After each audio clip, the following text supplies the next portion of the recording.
there were things and people that would not give up things for the things of God.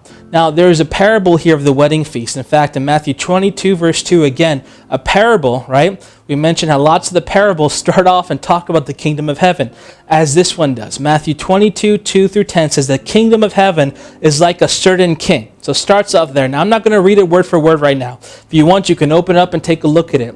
But here we have a king inviting people to a wedding feast. He invites them all to come, say, hey, come. There's a wedding feast, free wedding feast. Come on in. And he's giving them clothes to wear to come into the wedding feast as well.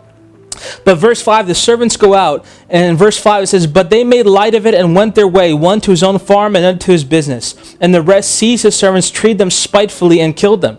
So there's a bunch of people that the king of this kingdom saying, hey, I want to invite you over. Come on in. And instead, they're saying, I'm too busy. I got a farm I got to deal with. I got a business I have to deal with. I don't have time for that. Again, time. Money, time, and things. Okay? And so here these people did not have time. They were too busy. And so this makes the king, or in other words, the spiritual terminology is God in this parable, upset. And so he sends his servants down. On top of that, other people kill his servants. They get so mad. They just are rebelling, and they just, they go crazy and hurt his servants. So now God sends them out.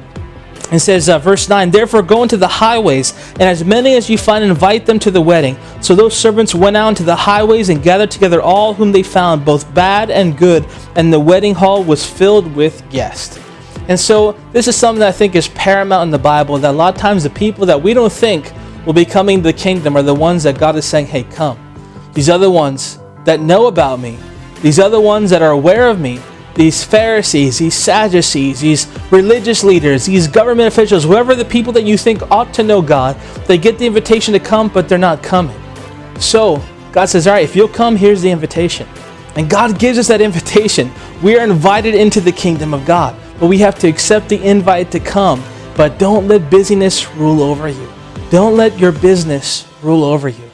See, these guys had a greater value on their time, on their business, on their things, than on the things of God. Man, I hope that hits home for some of us, okay? Where business and other things have a greater importance than the kingdom of God does in our life. This happens, I think, to all of us in one way, shape, or form. And this is so easy for it to happen.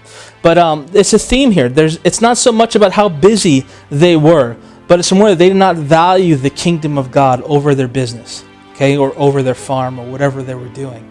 Their value system was missing.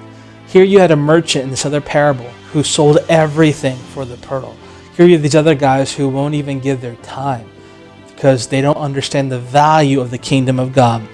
So if you're too busy, that's a kingdom blocker, right? Kingdom blocker.